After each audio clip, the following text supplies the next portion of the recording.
Pessoal, vou compartilhar a tela aí. Falem para mim se está aparecendo, por gentileza. Ó, aparecendo aí para vocês, lindos. Tá. Sim. Boa, boa. Deixa eu só abaixar aqui, então. Então, ó, óbvio, né? A gente no conforto de casa, não é obrigatório a câmera ligada, tá? Mas eu vou pedir atenção para vocês, tá? Ainda mais porque eu vou sortear algumas figurinhas aqui para lerem uma parte ou outra, então fiquem espertos, prestem atenção, tá? Deixa eu fechar aqui. Estou me vendo.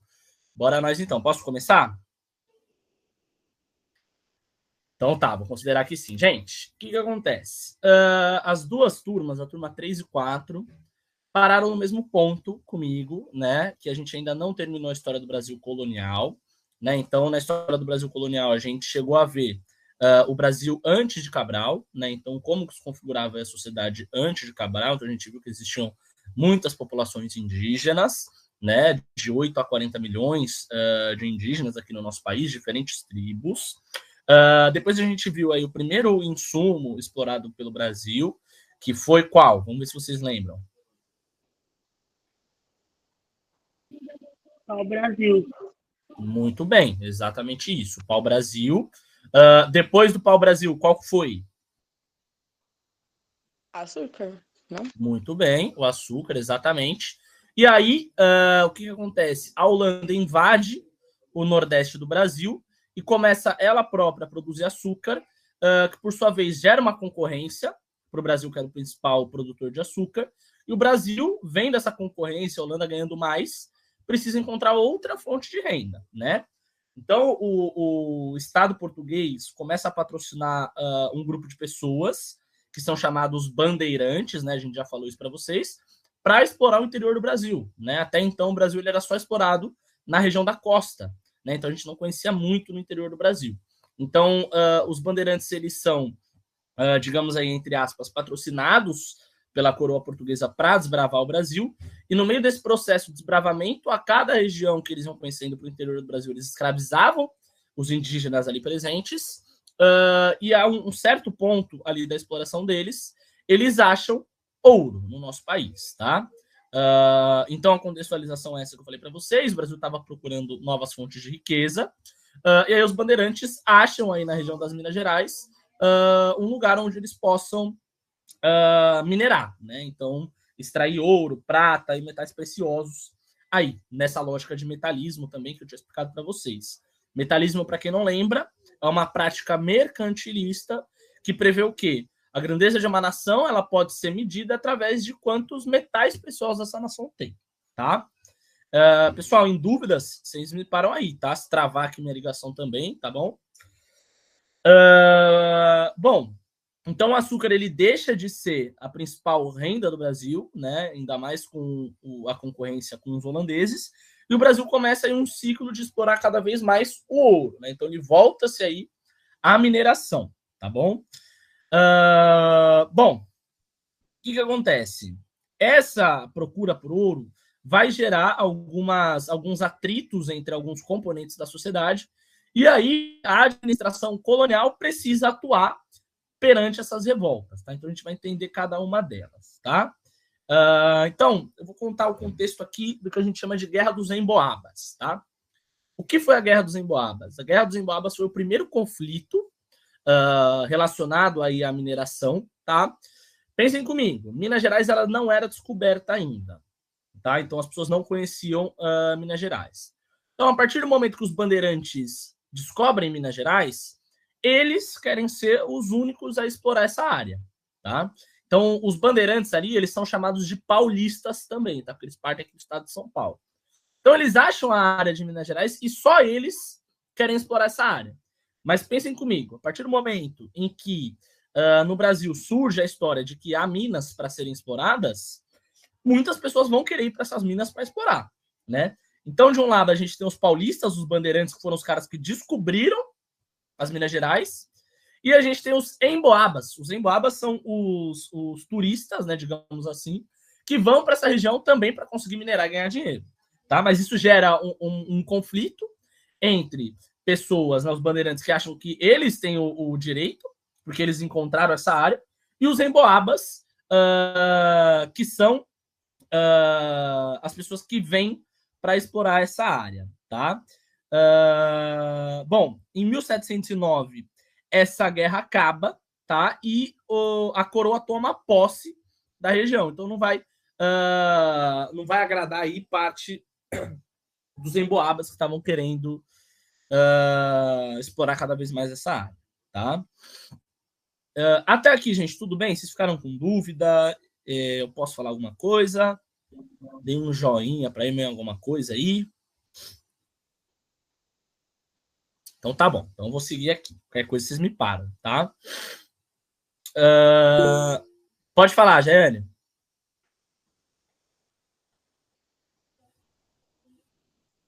Jane levantou a mão ou não?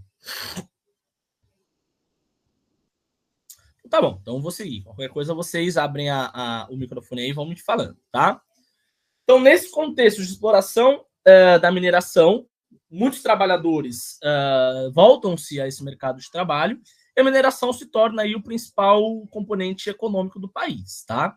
Mas o que acontece? Os mineradores que estão lá extraindo ouro, prata, eles começam a ter uma série de impostos por esse ouro. Por exemplo, existia um imposto que chamava o quinto.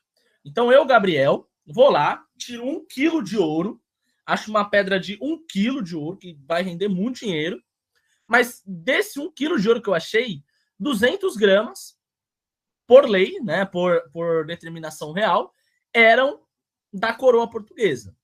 Esse é um imposto chamado de quinto, tá? Que 20% do ouro era da coroa, tá? Então você já tem aí uma dos impostos aí para a população, tá? Aí outro componente dessa dinâmica aí de impostos são as caixas de as casas de fundição, tá? Ou seja, além da coroa tirar 20% de todo o ouro achado aí pelos mineradores, os mineradores eles precisariam derreter esses minerais, né? Então, para o ouro ele ter alguma forma melhor para ele ser vendida, né? Mas aonde eles derretiam esse ouro? Nas casas de fundição, tá? E as casas de fundição, elas são um órgão da coroa. Então, além do quinto que a coroa está pegando do ouro já extraído, ela também aplica a derrama. A derrama é o quê? É uma taxa imposta aos mineradores para eles utilizarem a casa de fundição. Ou seja, para eles fundirem o ouro deles, eles precisam pagar também o imposto para a coroa. Então, percebam, quase não rende ser minerador, porque tudo que a gente está extraindo de ouro está quase tudo indo para a coroa. Tá? Então, é uma relação de trabalho muito exploratória por lado da coroa. Então, isso vai gerar várias revoltas. Uma delas é a revolta de Vila Rica, lá em Minas Gerais, tá? Então, essa revolta ela teve como seu líder Felipe dos Santos e lutava contra os abusos dos impostos da coroa, tá? Então, essa revolta, esse levante, né, por Felipe dos Santos, ele reuniu mineradores ali numa área pública de Minas Gerais, né, ali de Vila Rica, para exigir melhores condições ali de trabalho. Mas esse levante foi um levante que foi, como vou falar? Ele foi suprimido pela coroa de forma muito rápida, tá? Então, Felipe dos Santos, ele foi decapitado, tá? Ele foi executado em praça pública, para todos terem como exemplo que não adiantaria fazer manifestação, fazer greve ou fazer qualquer tipo de movimento de insatisfação contra a coroa, porque ele seria reprimido, tá?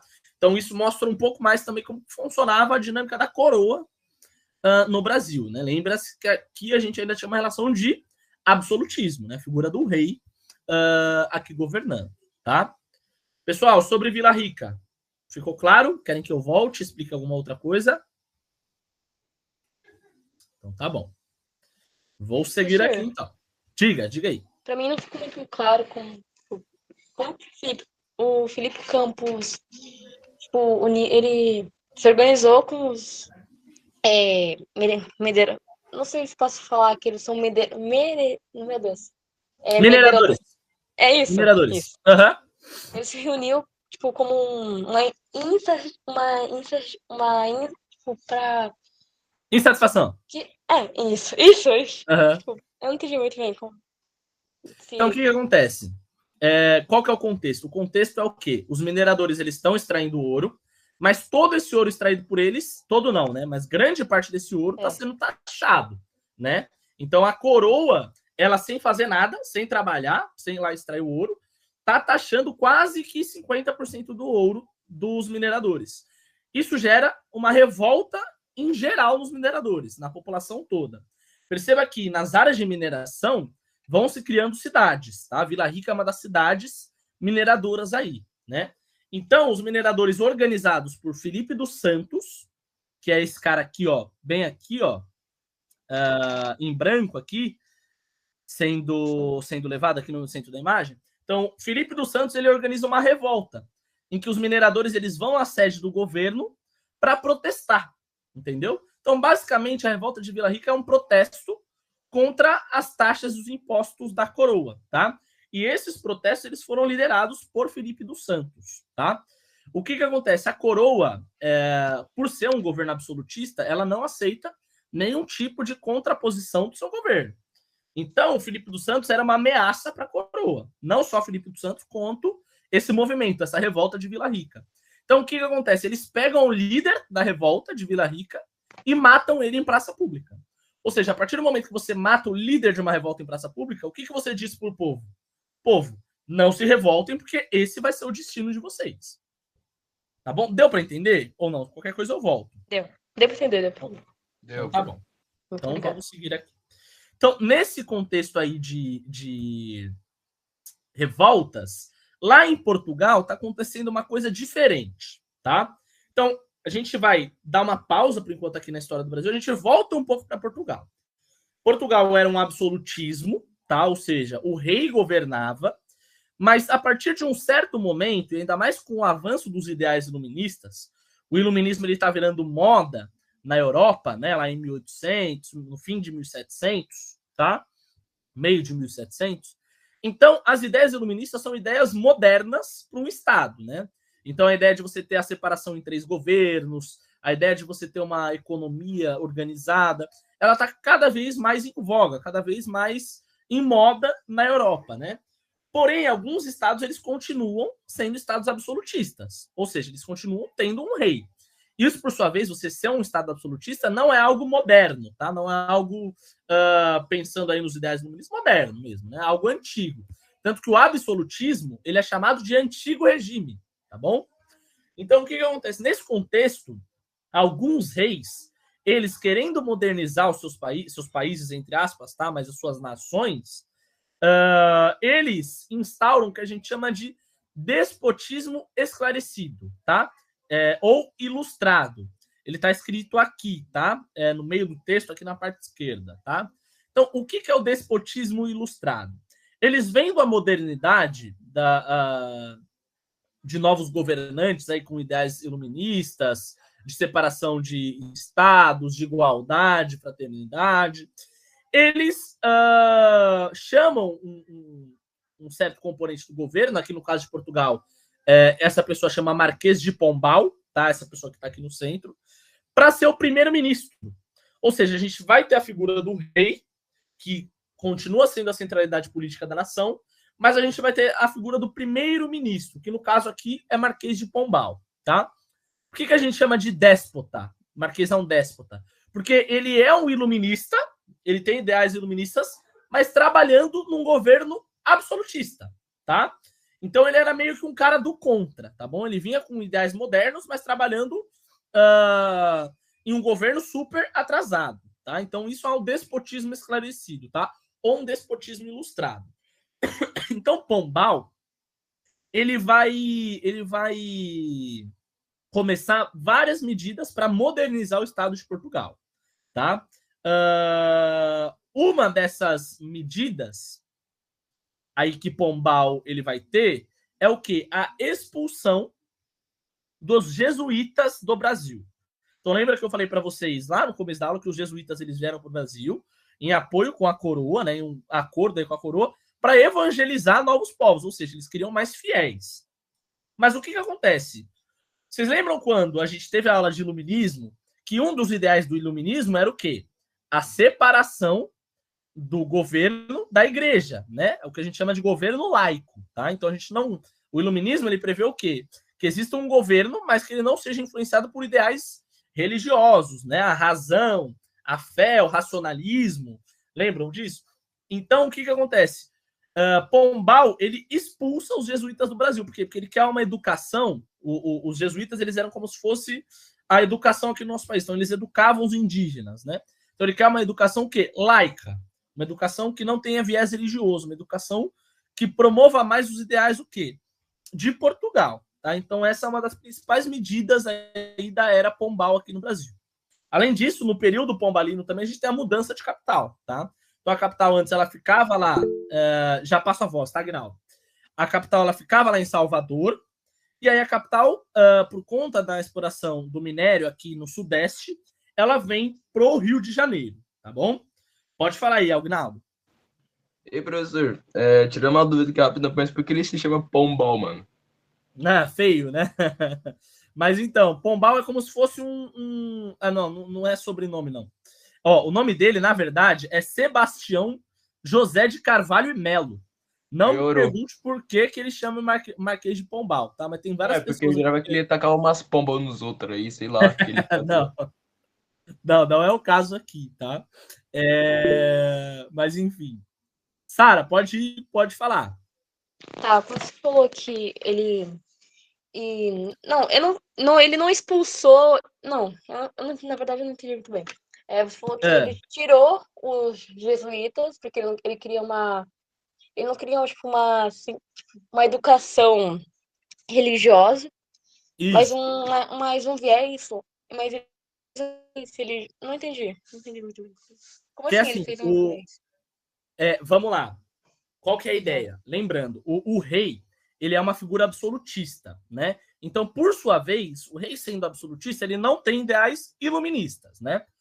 Um dos ideais iluministas é a questão da laicidade. O que é a laicidade? Por exemplo, o Brasil hoje em dia é um país laico. Mesmo em sua maioria cristã, o Brasil é um país laico, ou seja, ele tem liberdade religiosa. A partir do momento que a educação do nosso país, do Brasil, está nas mãos dos jesuítas, os jesuítas, eles têm uma educação que parcial. Ou seja, vamos pensar em ciências. Vamos pensar que a gente está numa aula de ciências e a gente tem essa aula com um jesuíta. Como que o jesuíta vai falar que o mundo surgiu? Podem responder alguém aí. Que Deus Perdão? criou, que Deus... Exatamente que Deus isso. criou, Deus. Exatamente isso. Ou seja, o mundo surge de Deus. Deus, em 7 dias, cria o mundo. Ele cria Adão e Eva, né, que são parte aí da ideia dele. E aí o mundo vai se criando. Vem Noé, vem isso, aquilo. Isso é uma educação o quê? Cristã, tá? A partir do momento que a gente vem com ideais iluministas, ideais da ciência, como que a educação, ela realmente, pensando em ciência, como que o mundo surge? Ninguém respondeu, mas... Big Bang. Exatamente isso, através do Big Bang. Ou seja, são visões de mundo diferentes. Pombal, por ser iluminista, por ser um déspota esclarecido, ele quer o quê? Tirar essa educação cristã. Ele quer tirar esse monopólio do saber da Igreja Católica. Por quê? Um dos ideais iluministas é a separação do governo com a Igreja, tá bom? Então, por isso que Pombal expulsa os jesuítas do Brasil. Então, Pombal, quando ele expulsa os jesuítas do Brasil, ao mesmo tempo, ele inaugura o que ele chama de aulas régias, né? As aulas régias, elas são aulas, assim como os jesuítas davam para os indígenas, mas sem viés religioso, tá? Então, um viés mais científico, pautado nos ideais iluministas, tá? Então, Pombal, ele tira os jesuítas por conta dos ideais iluministas da separação entre igreja e Estado. Deu para entender? Deu. Ele queria, tipo, separar as coisas, assim. Exatamente uma isso. coisa do lado, uma... Exatamente isso. Até porque a igreja, ela tinha muita influência na política. Lembrem que a igreja era a principal instituição da Idade Média até surgirem os estados nacionais, tá? Então, eles querem meio que tirar essa influência política da igreja, tá? O iluminismo quer, de qualquer forma, tirar o poder político da igreja, tá bom? Bom, pessoal, então, o que acontece? Pombal, ele moderniza o Estado português, Mas o rei que colocou Pombal como primeiro-ministro morre. E aí surge outra realeza, né, uma rainha. E essa rainha, ela acha que tem muito poder na mão do primeiro-ministro, que é Pombal. Então, ela demite Pombal e volta a centralizar todo o poder político na figura do rei. Tá? Então, a noção de avanço que Portugal estava tendo através do iluminismo, ele meio que se perde com a volta aí do absolutismo total. Tá bom? O que acontece? Nesse cenário da queda de Pombal, surge um contexto aqui no Brasil de crise colonial. Por que crise colonial? Pensem comigo, a mineração é um recurso finito. Quem joga Minecraft aí pode falar bem, né? Então a mineração é um recurso finito. Então a gente vai minerar o ouro, ele vai sair dali. Não é que nem a agricultura que eu vou plantar ouro e vai acabar, e vai nascer de novo. Ou seja, então a partir do momento que cada vez mais mineradores extraíam ouro, o ouro vai acabar, tá? Então, com o ouro ele acabando, a gente tem o quê? O empobrecimento dessas regiões de mineração, tá? Então, a mineração, ela deixa de ser o principal motor econômico do país, tá? Além disso, no mundo, daqui a pouco a gente vai ver, a gente vai ter aula de Revolução Industrial e Francesa. No mundo, estava vendo um movimento que era a Revolução Francesa e Industrial, o começo da Revolução Industrial, que soltava uma nova dinâmica econômica para o mundo, que era o capitalismo, tá? Eram as relações de trabalho. Então, cada vez mais esse cenário de exploração do minério e de uma dinâmica colonial está entrando em contradição, tá? Tá decaindo, tá? Tá entrando num cenário de crise, tá bom? Ou seja, isso vai mudar cada vez mais a dinâmica entre metrópole e colônia. A metrópole vai querer da colônia outras coisas do que ela queria antes, do que só matéria-prima. No cenário mundial, o que acontece? Por conta do capitalismo, da Revolução Industrial, as pessoas elas querem cada vez mais mercados consumidores. Tá? Então elas querem cada vez mais pessoas comprando. E uma colônia, ela não tem gente comprando. Tá? Então começa-se a entrar em como vou falar? As pessoas começam a questionar esse modelo colonial. Tá bom? Além disso, os ideais iluministas, né, de separação da igreja, da divisão entre poder legislativo que façam as leis, poder judiciário que aplique essas leis e um poder executivo que execute essas leis, além de também tirar o governo absolutista, essas ideias estão bombando cada vez mais aqui no Brasil, ainda mais depois de alguns movimentos sociais, tá? Quais são esses movimentos sociais? A gente vai entender agora, tá? O primeiro deles é o que a gente chama, e esse aqui talvez seja mais conhecido por vocês, que é qual? A Inconfidência Mineira, né?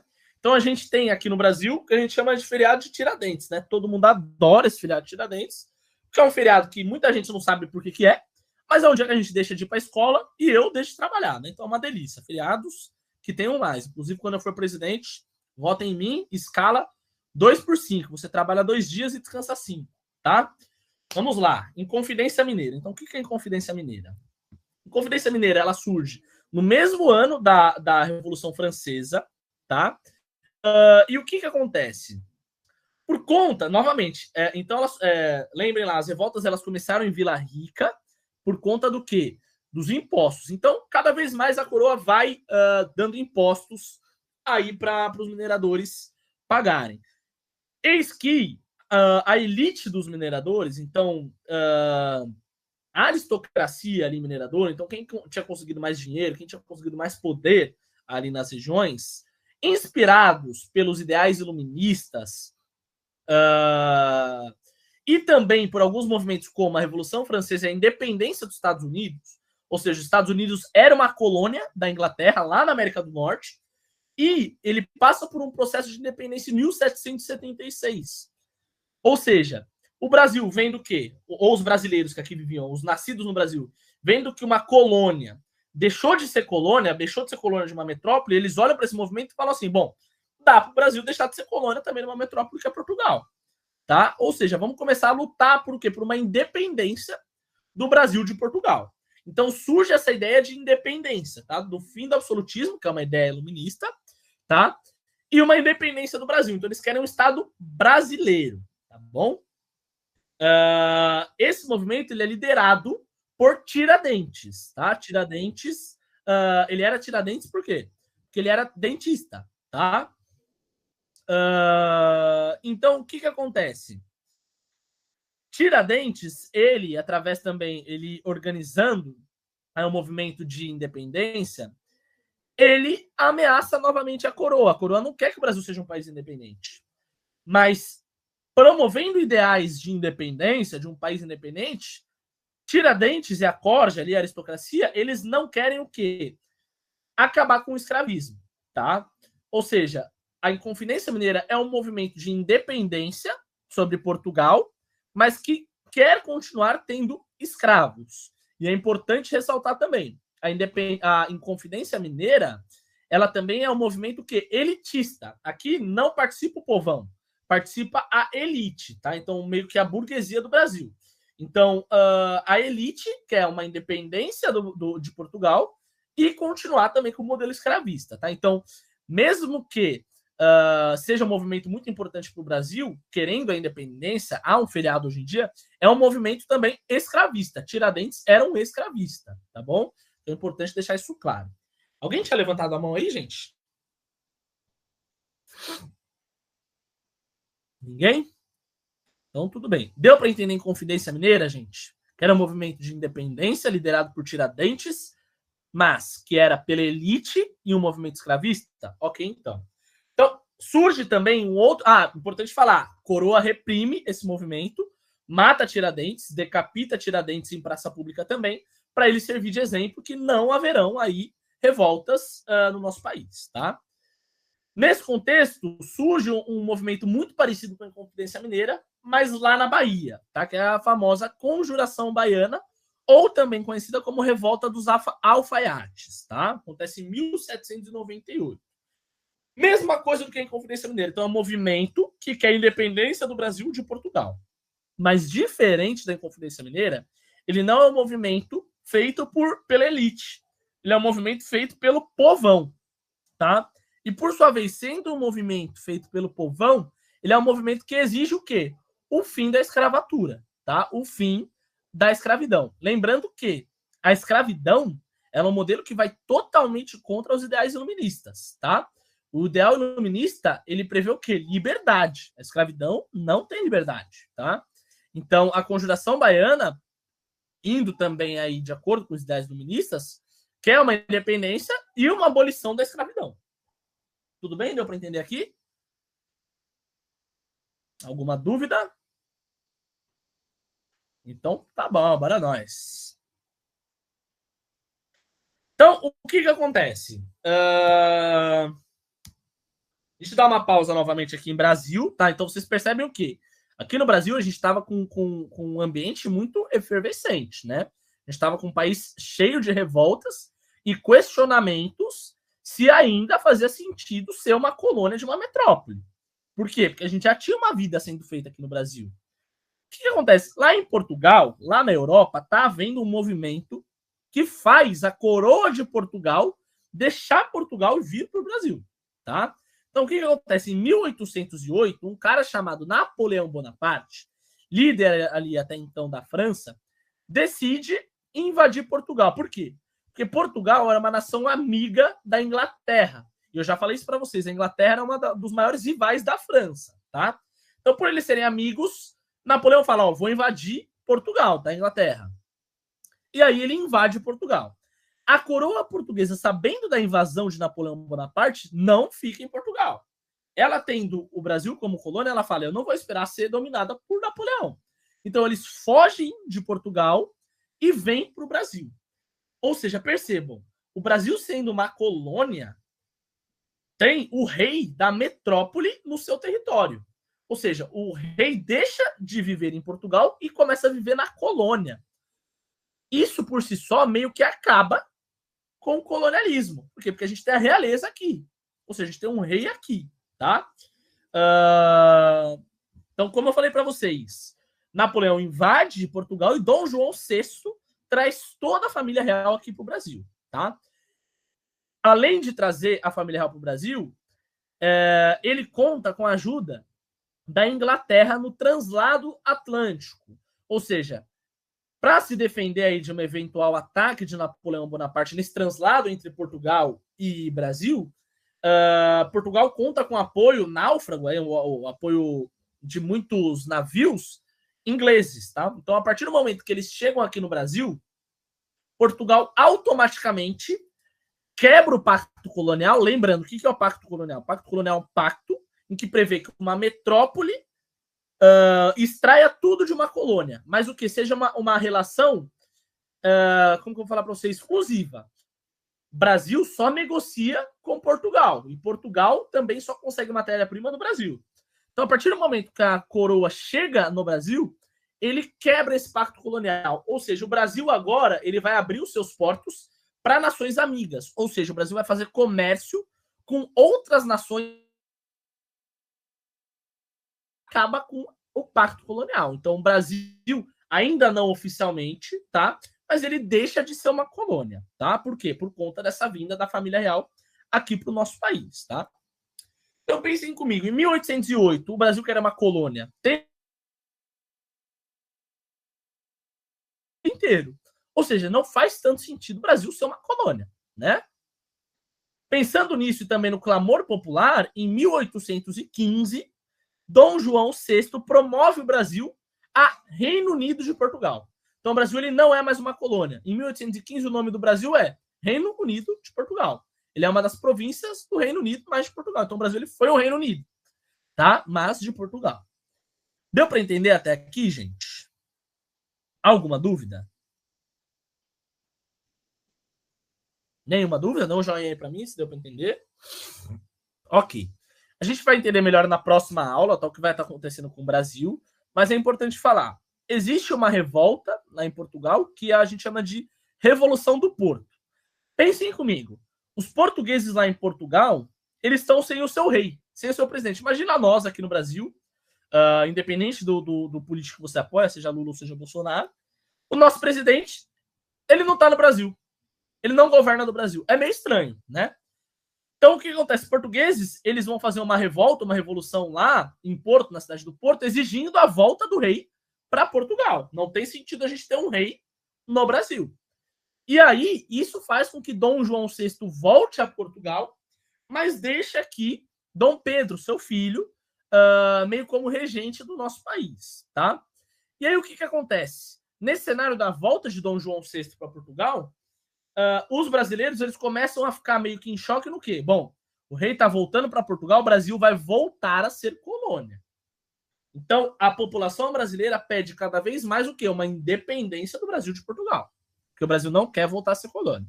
Mas isso são o quê? Cenas dos próximos capítulos, tá? Então, isso aqui eu vou passar para vocês. Lembrando, a história que a gente aborda no PF, gente, a gente aborda a história geral, que a gente aborda a história do mundo, e história do Brasil. Vão ter certos momentos que a gente vai dar uma pausa na história do Brasil para entender o que está acontecendo no mundo, que o que está acontecendo no mundo está influenciando o Brasil.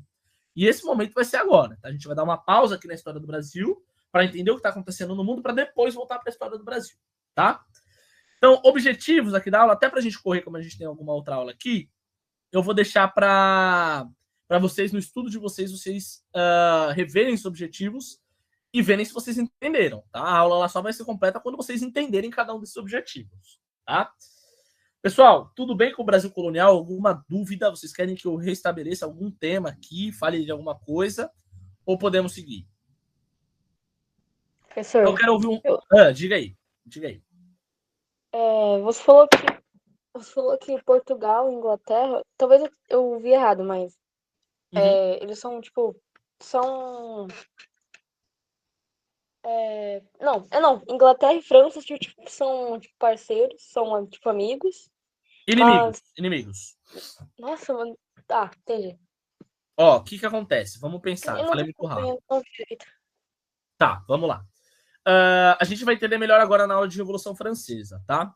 Mas, economicamente, a gente tem uma série de alianças, tá, no mundo. E também rivalidades, tá? Então, na Europa, o que acontece? Uma das rivalidades que se tem é qual? França e Inglaterra. Eles são rivais militares. Por quê? Napoleão, ele é um líder militar da França. Ele é um cara que a gente pode chamar ele de imperialista. O que é um imperialista? O imperialista, ele é um líder que ele quer formar um império. Mas para se formar um império, a gente precisa o quê? Conquistar novos territórios, tá? E Napoleão, nessa lógica imperialista dele, ele queria conquistar o quê? A Inglaterra também. Ele queria conquistar a Europa inteira, né? Mas conquistar, a gente vai conquistando por partes, tá? Então, por si só, ele querer conquistar a Inglaterra já gerou um cenário de rivalidade entre Inglaterra e França, tá? Uma das nações amigas da Inglaterra, que fazia muitos comércios com a Inglaterra, o que Portugal fazia? Portugal, ele pegava as matérias-primas do Brasil e meio que vendia para a Inglaterra, tá? Então, Portugal e Inglaterra eram muito amigas, tá? Muito amigos, tá? Então, a partir do momento que Napoleão vê que Portugal e Inglaterra são amigos, Napoleão fala assim, ó, Portugal, você para de fazer comércio com a Inglaterra. Se você continuar fazendo comércio com a Inglaterra, eu vou invadir o seu território. E Portugal continua fazendo comércio com a Inglaterra. Não quer deixar de ter essa relação econômica. Então, vendo que Portugal continua com essa relação econômica com a Inglaterra, Napoleão invade Portugal. Tá bom? Por quê? Porque Napoleão é rival da Inglaterra. Tá? Então, Napoleão ele quer enfraquecer a Inglaterra. Então, Napoleão ele invade Portugal. Napoleão invadindo Portugal, a coroa sai de Portugal e vem para o Brasil. Tá bom? Deu para entender essa noção? São 4 países, né? Inglaterra e França, que são o central aqui da disputa napoleônica. E aí a gente tem Portugal e Brasil. Tá? Ou seja, por conta da rivalidade entre França e Inglaterra, Portugal vem para o Brasil. Por quê? Porque a França, vendo a amizade de Portugal e Inglaterra, ameaça invadir Portugal e, por essa vez, a ameaça da França faz com que a família real portuguesa venha até o Brasil. Deu para entender? Deu. Deu pra entender. Tá bom. Obrigada. Tudo bem. Nada, imagina. Então, gente, passando aqui estão os meus contatos, caso vocês queiram, mas está lá no grupo também, tá? Vamos para Revolução Francesa. Eu achei que daria tempo da gente fazer mais coisa, mas nossa, peguei muito tempo aqui na história do Brasil. Mas é até bom que eu não me estendo tanto. Então a gente vai terminar pelo menos a Revolução Francesa aqui, tá? Bom, bora nós, gente. Revolução Francesa. Revolução Francesa, ela é um dos movimentos mais importantes da história, tá? E ela é o quê? Um movimento que acaba com a Idade Moderna. Então lembra, a gente tem a Idade Antiga. A Idade Antiga, ela vai até a queda do Império Romano. Tá? A Idade Antiga a gente tem Egito, Mesopotâmia, Grécia, Roma. Tá? Idade Antiga. Depois da Idade Antiga, a gente tem a Idade Média. A Idade Média é aquela época do feudalismo. Tá? Depois da Idade Média, a gente tem a Idade Moderna. A Idade Moderna é o quê? A Idade de modernismo, iluminismo, os renascimentos, a formação dos Estados Nacionais, o descobrimento da América, tá? Essa é a Idade Moderna. E a Idade Moderna acaba com a Revolução Francesa, tá? Por quê? Porque a Revolução Francesa, ela termina com um tipo de governo para começar outro. Ou seja, na Idade Moderna, a principal forma de governo era qual? O absolutismo, tá? Então, realezas, reis, governando, tá? Então, a Revolução Francesa, ela vem para acabar com essa dinâmica, tá? Objetivos da aula a gente vê lá no final. Vamos entender aqui a importância, então, da Revolução Francesa. Então, o que eu falei para vocês, a Revolução Francesa, ela vem para consolidar em um governo pautado em ideais iluministas, tá? Ideais de igualdade, fraternidade, de fim de privilégios, ou seja, não é porque eu, Gabriel, sou filho do rei, que eu tenho privilégio, por exemplo, da Nicole, entendeu? Ou da Sara, eu tenho algum privilégio. Não, eu nasci igual a Nicole e a Sara, tá bom? Bom, vamos entender, então, o cronograma da aula. Então, primeiro, a gente vai contextualizar, entender como que estava a Europa até esse momento, mais com foco na França. Depois, a gente vai ver o que levou, quais foram as causas que levaram à insatisfação popular, que, por sua vez, essa insatisfação popular leva a uma revolução, quais são as fases dessa revolução e qual legado essa revolução deixa, tá bom? Então, vamos lá. Contexto. Então, qual que era o contexto de época? Esse é o mapa da França, tá? A França ela é um país aí que faz fronteira com a Espanha, e aqui importante, tá? Percebam, ela faz fronteira também com a Áustria, esse país aqui ele vai ser super importante, e embaixo da Áustria aqui, a Hungria também, do lado da Suíça aqui, tá? Isso aqui vai ser importante também, tá? Vamos lá. Então, qual o contexto da época? A França vivia num regime monárquico, num regime absolutista, que, por sua vez, centraliza o governo na figura de um rei, e esse rei era um rei muito extravagante, tá? Então, lembra, na época do mercantilismo, a gente tinha a questão do metalismo, onde a gente conseguia ver a grandeza de uma nação através da riqueza que ela tinha? Aqui não era muito diferente. Então, a coroa francesa investia em extravagância para mostrar o seu poderio, para mostrar para o mundo que a França era a maior realeza até então, tá? Mas o que acontecia? A sociedade francesa ela era dividida em estamentos, lá parecido como a Idade Antiga, tá? Que era dividida em classes sociais. Diga aí, Sara. Você estava mostrando o mapa antes? É que você estava falando que estava perto da Hungria. Isso. Qual que é a dúvida? É que. Não, você está compartilhando a tela ou você está falando mesmo? Não tá compartilhando a tela? Não. Nossa, gente, meu Deus do céu. Eu A falando gente aqui há tava muito só tempo. esperando. A gente tava esperando, professor. Que isso? Nossa, eu já tava no slide É que você tá 17 já, quase. Não, ó. Vamos lá, gente. Perdão. Desculpa aí, erro nosso. Esse vai ser nosso presidente? Que isso, professor? Nossa, você viu, né? Já comecei errado aqui o Brasil, né, velho? Mas, ó, vamos lá. Deixa eu voltar aqui, então. Ó, gente. Foi mal, erro meu. Mas não fomos muito, tá? Por isso que o Brasil não vai pra frente. Você viu, né? Hello, motor. Vamos lá, pessoal. Ó, Revolução Francesa. Então, objetivos da aula, depois a gente retoma. Eu comecei com o mapa da França. Com a introdução, falando que qual foi o grande legado aí da Revolução Francesa, que foi o fim dos privilégios e a consolidação de um governo iluminista, tá? Falei do cronograma da aula, né, que a gente vai contextualizar, para depois falar o que levou à Revolução, as causas da insatisfação popular, para entender as fases dessa Revolução e, por último, entender o legado, tá? Aí eu passei para o contexto. O contexto é eu mostrando o mapa aqui para vocês. Então, esse é o mapa da França, tá? O que eu falei para vocês é o quê? Olha aqui, a Áustria vai ser super importante para a gente entender o que vai acontecer também, e a Hungria, que fica aqui também, tá? Deu para entender agora, gente? Deu. Então tá bom. Então aí eu estava no contexto, tá? Então o contexto eu estava falando que a França ela era um estado absolutista, monárquico. Esse estado absolutista vivia num status aí de extravagância, e isso gerava uma desigualdade social, tá? Gerava uma sociedade dividida aí por grupos sociais, tá? Aqui a gente tem uma imagem da realeza francesa. Então esse aqui é o rei Luís XVI, tá? E essa era a Maria Antonieta, era a realeza que governava no período da monarquia francesa. Aí eu pergunto para vocês, o que chama a atenção de vocês nessas fotos? A forma que eles. A roupa deles. Exatamente, As uma roupas roupa. extravagantes. Exatamente isso, é uma roupa extravagante. muito extravagante, né? Uma roupa que chama atenção, né? E além disso, alguns adereços aí no fundo, né? Então você vê que eles estão num lugar chique no último, né? Que lugar é esse? Esse lugar é o que a gente chama de Palácio de Versalhes. Esse é o palácio que existe até hoje, tá, gente? Então isso aqui já existia na época da Revolução Francesa. Então olha que palácio chique, tá? Mas o que acontece? A França estava mergulhada em fome.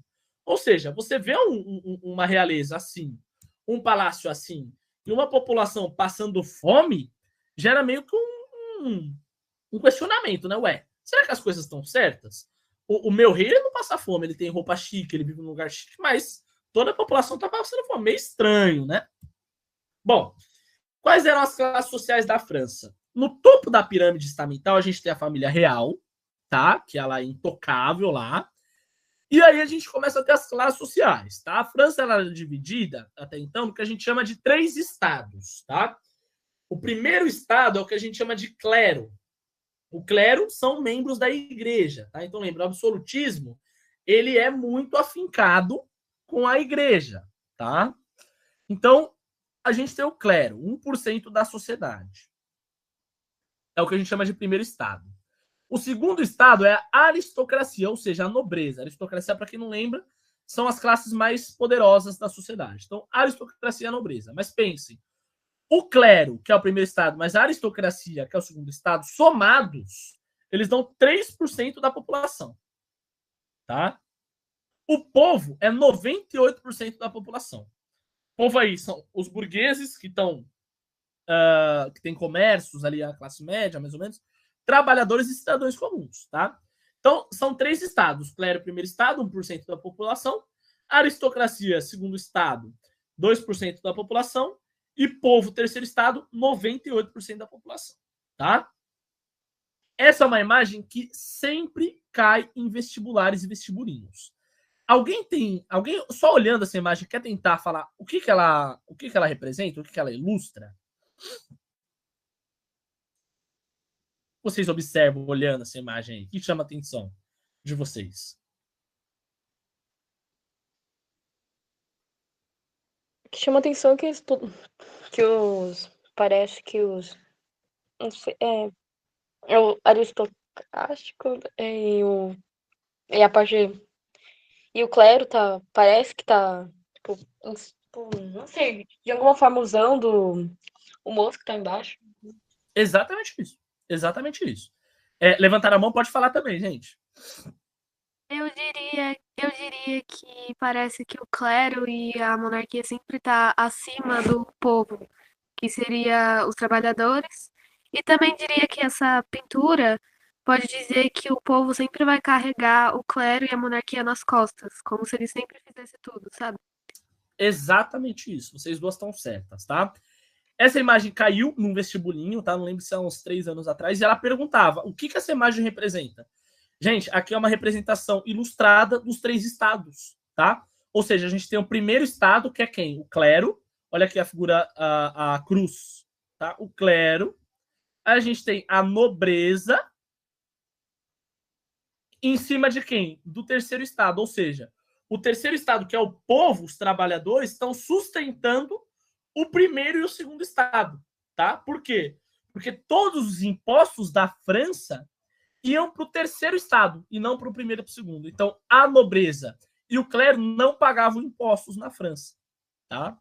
Então, sim, vocês estão certas, tá, gente? Então, essa imagem ilustra o terceiro estado levando nas costas, sustentando aí o primeiro e o segundo estado. Estão certíssimos, tá? Parabéns. Então, quais foram as causas, então, que levaram à insatisfação popular e a revolução? Então, primeiro, a gente tem guerras. Lembra que eu falei para vocês na última aula que os Estados Unidos ele se tornou independente da Inglaterra, né? Mas lembra que eu falava para vocês o quê? Qual que era a rivalidade da Europa? França e Inglaterra. A partir do momento que a Inglaterra tem uma colônia na América, a França quer cada vez mais ser contra a Inglaterra. Então, a França vai apoiar o quê? O movimento de independência dos Estados Unidos. Então, a França vai mandar exército e recursos para os Estados Unidos conseguir a independência da Inglaterra. Mas, gente, isso via de regra. Toda guerra gera ela precisa de muitos recursos de uma nação. Então, a França participando da guerra... Gera muito prejuízo. Exatamente. Ela precisa de muitos recursos e gera-se muito prejuízo. Exatamente isso. Ou seja, a partir do momento que a França ela investe na independência dos Estados Unidos, ela está gastando muito dinheiro numa causa que não é a dela, tá? E está deixando de investir dinheiro na causa interna que é a dela, tá? Então, essa guerra gera uma crise econômica, está se gastando mais do que se recebe, tá? E, por sua vez, a gente não está dando impostos para quem tem mais dinheiro pagar. A gente está dando impostos para quem tem menos dinheiro. Então, isso gera o quê? Uma desigualdade. A gente tem um clero e uma nobreza que não estão passando dificuldades, isentos de impostos, e a gente tem fome por parte da população, tá? A França, vocês vão ver isso diferente da Inglaterra, tá? A França, ela não tinha uma agricultura muito organizada, tá? A Inglaterra, vocês vão ver lá na aula de Revolução Industrial, um dos fatores que permite a Revolução Industrial é a agricultura organizada da Inglaterra, que vai dividir a agricultura em cercados, para o melhor rendimento da agricultura, a França já não.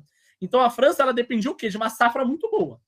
Então, assim, pô, a safra deu certo, vai dar tudo bem para a população. Porém, se houver um inverno rigoroso e não houver safra, fedeu para a França. Vai ter fome. E foi o caso de 1789. 1789 houve um inverno muito rigoroso na França, que por sua vez gerou fome, não tinha alimento para todo mundo, tá? Isso gerou o quê para a população? Insatisfação.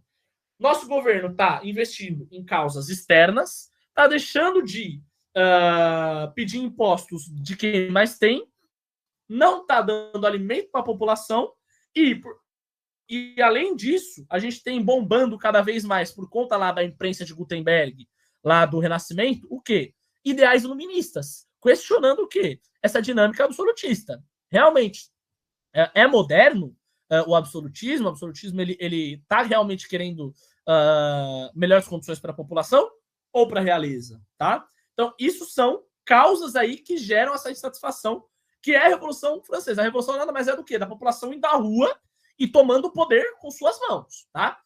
E para ela ir à rua, essas foram as causas que geraram a Revolução, tá? Deu para entender, gente? Até aqui, alguma dúvida?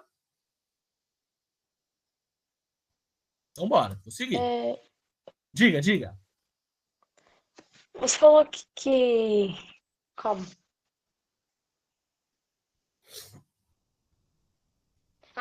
Ela...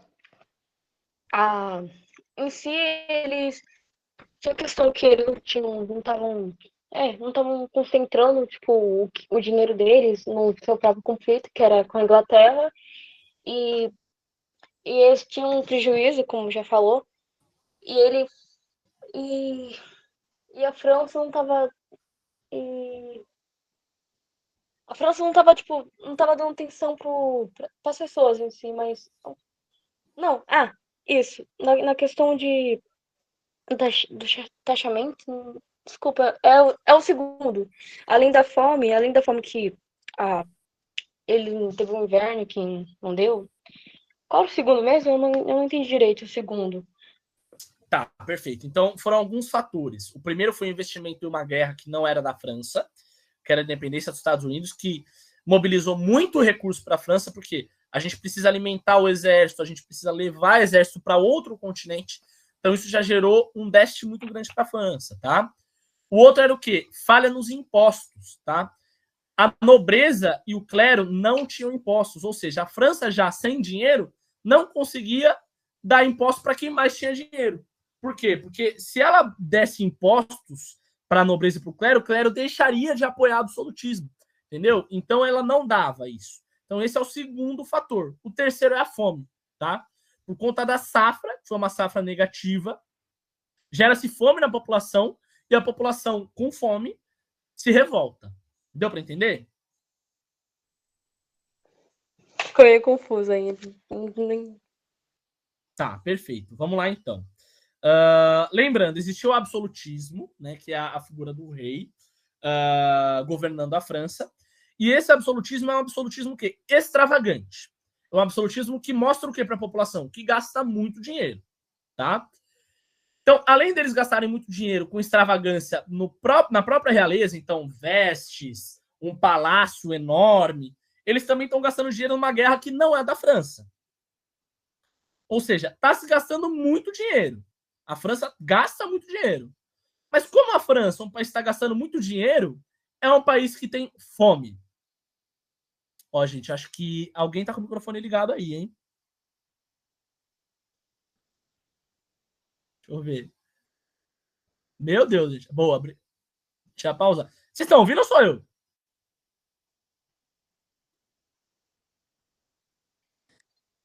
Deixa eu ver aqui quem tá, gente. Só deixa eu parar.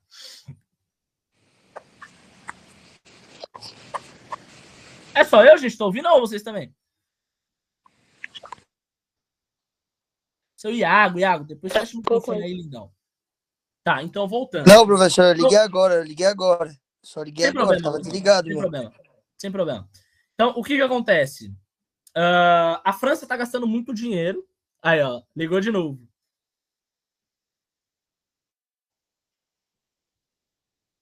Um minutinho, gente.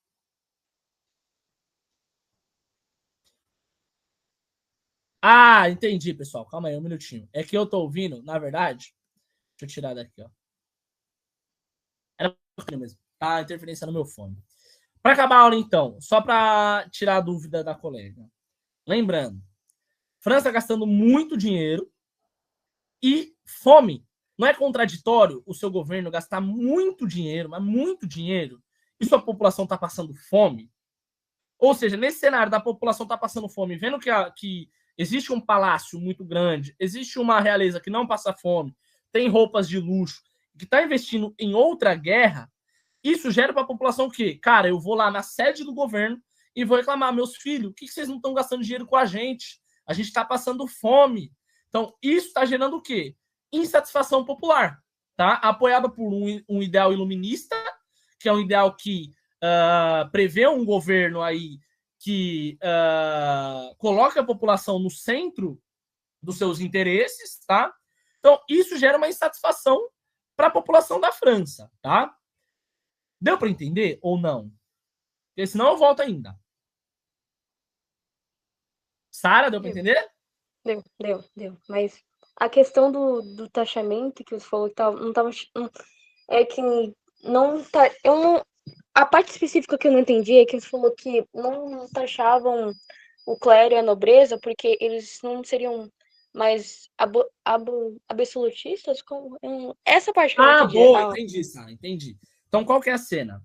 Era meio que um pacto, sabe? A realeza, para ela conseguir governar, ela precisava de apoio. E apoio de quem? Do clero, da igreja, e apoio da nobreza também. Os nobres, quem tinha mais dinheiro, quem tinha exército, tá? Como que funcionava essa troca de apoio? O clero e a nobreza apoiariam o absolutismo, e o absolutismo, o rei, né, a figura do rei, não cobraria impostos da nobreza e do clero, tá bom? Então, o absolutismo, a figura do rei, cobraria impostos de quem? Unicamente do povo. Por quê? Se o absolutismo, se a figura do rei cobra impostos da nobreza e do clero, o clero vão se voltar contra o rei. Entendeu? E aí a gente vai ter um conflito entre nobreza, clero contra a realeza. Então, meio que é um pacto aristocrático. As elites vão governar. Então, o monarca governa com o apoio do clero e da nobreza. E aí, eu não vou dar impostos para essas classes. Deu para entender? Eles ficarem de bem, assim. Se não tem conflito. Isso é um privilégio, Sara, tá? Então, isso é o que a gente chama de privilégio. O iluminismo, ele vem com ideais o quê? Contra privilégios. E a população, ela está se organizando através desses ideais iluministas, tá? De quê? Não, privilégio, igualdade. Por que o clero e a nobreza não estão pagando impostos? Eu quero igualdade, eu quero que eles paguem também. Deu para entender? Deu. Perfeito, Obrigado. então. Nada, imagina. Então, gente, hoje eu vou acabar a aula por aqui, tá? A próxima aula a gente vai entender como que são as fases da Revolução Francesa e depois a gente também termina com a Revolução Industrial. Deixa eu perguntar, alguma dúvida de vocês? Nenhuma? Quero ouvir um Vai Corinthians aí, por favor? Vai Corinthians? Vai, Corinthians! Vai, Corinthians! Vai, gente. Bom fim de semana para vocês. Boa aula, tá? Tamo junto.